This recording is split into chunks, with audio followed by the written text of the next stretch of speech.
We start with the latest on the fire burning thousands of acres at the Amador-Calaveras County border. This was the scene earlier tonight from Live Copter 3. Tonight, as the evacuation orders expand on both sides, the county is declaring a local state of emergency. Amador County officials made that declaration today. They say the fire forced hundreds of residents to evacuate and left thousands without power. And both counties had to expand the evacuation orders today. So here's what we know tonight. CAL FIRE says the Electra fire has now grown to 3,900 acres. It is 5% contained tonight. So far, no structures have been damaged or destroyed. And here's the latest evacuation, starting with Amador County. The evacuation order now includes areas up to Highway 88, including Pine Acres and parts of Clinton. Orders have also been expanded to Highway 49, where it meets the North Fork of the McCollum River. Now for Calaveras County, the red borders you see there are for the evacuation orders.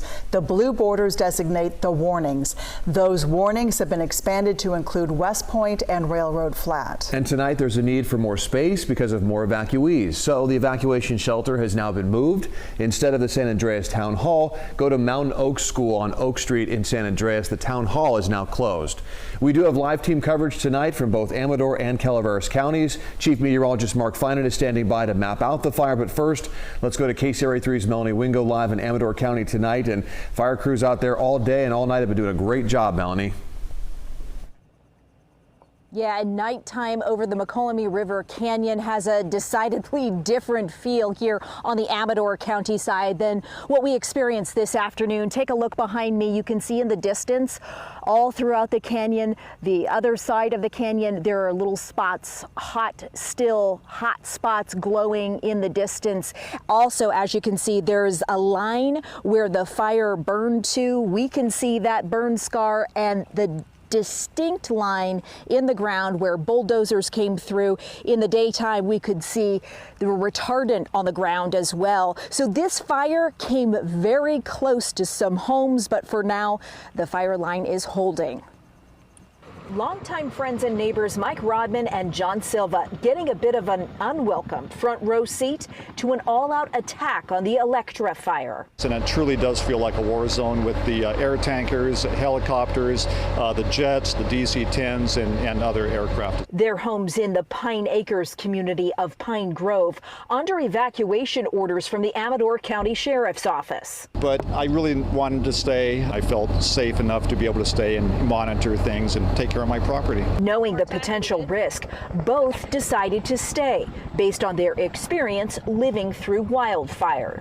Sometimes lightning does strike twice, or in this case, a fire strikes twice in the same area. Things are a bit different with the canyon's landscape since the Butte fire tore through the McCollum River Canyon in 2015. Back then, there was a lot more woodland in terms of trees and manzanita, so the fire burned a lot more hot.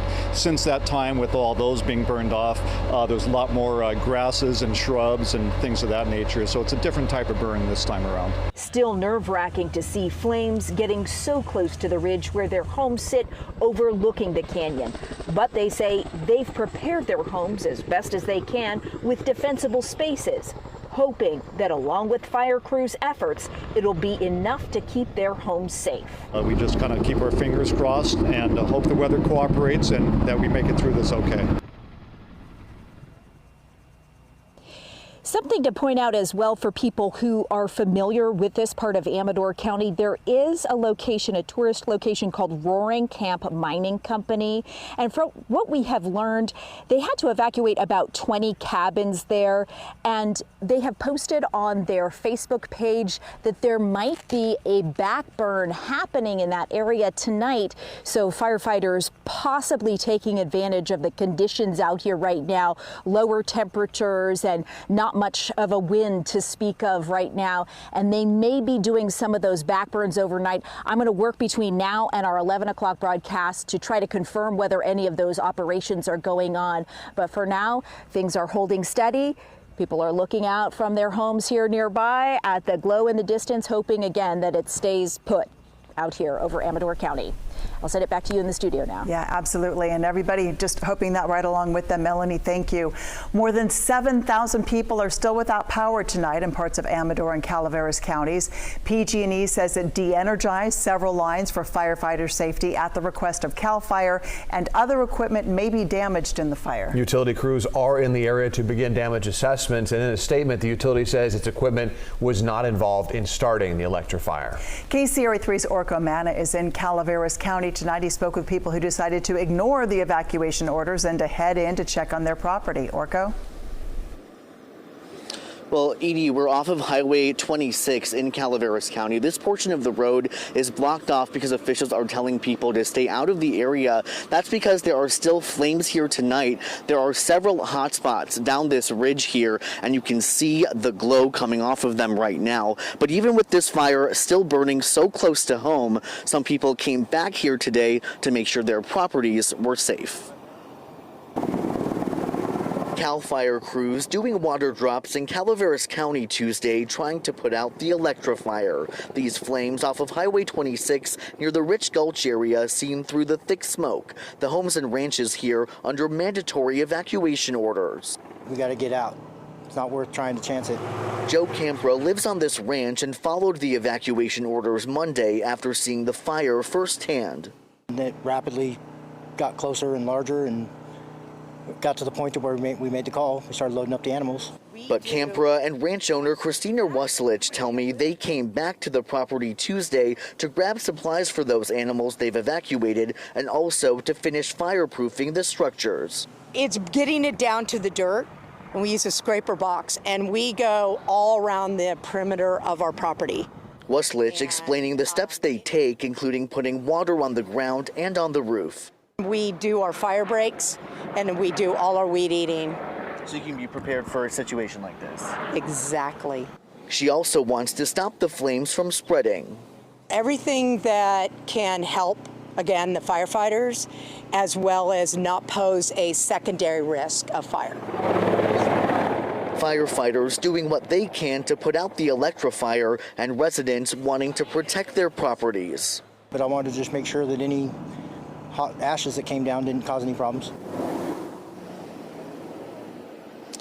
Now, in addition to an evacuation shelter, officials have opened evacuation campsites to help those displaced by the electrifier. Here's a map of those locations. They're at the Calaveras County Fairgrounds, the Comanche South Shore Recreation Area, and Lake Pardee. These are for people with tents, RVs, or trailers, but evacuees can also stay in their own vehicles and use the showers and bathrooms at those properties. And again, as crews try to fight this fire, they're asking everyone to make sure they follow those evacuation orders. Reporting live from Calaveras County tonight, Orko Manna, KCRA 3 News. That's always the best advice. Orko, thank you. Here's another look from above from Live Copter 3 from much earlier today. You can see still got that big plume of smoke in the sky. So much less than the day before, though.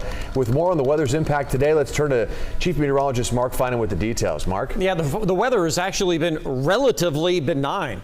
In the area where the fire has been burning the last couple of days, temperatures have been in the 70s and 80s. The wind has generally been between 5 and 10 miles an hour, a little gustier up on some of the ridge tops, and humidity not bad. Here's the wind that we're going to be seeing during the night, a light breeze out of the northwest. That means the smoke coming off this fire will be spread down across Calaveras County all the way down toward Highway 4. Many of you, maybe in Angels Camp or maybe even all the way up toward the Arnold area, may wake up to the smell of smoke, but that doesn't mean that the fire is advancing in your direction. So that's what we'll have during the overnight hours, a little bit of a down canyon wind. But Melanie was mentioning the fact that they'll be doing some backfires during the night, some controlled burns during the night, and with the winds like this and humidity up, that's a great time to be able to do a more or less controlled burn. Once the sun comes up tomorrow morning, we'll get back into that same wind we've had the last couple of days, generally out of the west and up canyon. There's one thing that firefighters like in a situation like this is very predictable and relatively light winds. Back to you. All right, Mark, thank you. And there were some scary moments for families who'd been enjoying their 4th of July holiday by the river near Vox Beach, and that's right where the fire started. About 100 people had to shelter in place at a nearby PG&E power station, and they were there for about 6 hours yesterday because there just wasn't a safe way to evacuate. The Amador County Sheriff says Electra Road was impassable yesterday. Trees were on fire, fallen trees and boulders were blocking people in. One family says some others were panicking, quickly packing up their things, getting ready to leave. The PG&E Electra powerhouse is where the sheriff says the group of 100 people had to take shelter. That is until deputies can get them out safely. Just wanted to get out of there with my babies because it was just, I was shaking really, really bad for quite some time. So they were cleared to leave at 10 o'clock last night. She says because it's just this one narrow road, she had to wait in a line of cars for 10 to 15 minutes before her family was actually able to drive out slowly. So grab your smartphone for the latest on the Electra fire. You can scan that QR code there on the screen. That will give you a link to an article with everything you need to know from the evacuations to the acreage. And we are continuously updating that page.